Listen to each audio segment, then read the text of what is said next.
Alright guys, I received this in my inbox yesterday. I've been telling you about the 137.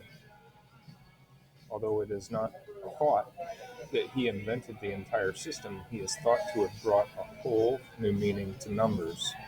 The term numerology was coined by Dr. Julius Setman and first seen in a book published around 1937, right? 1937, right?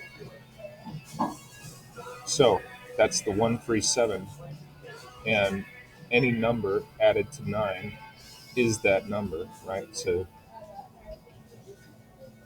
you have this reducing to 137 because you take away the 9.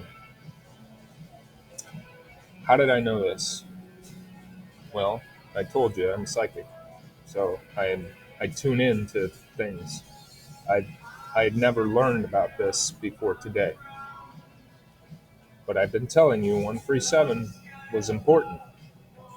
And guess what? It's tied directly to numerology. It's tied directly to this guy Pythagoras,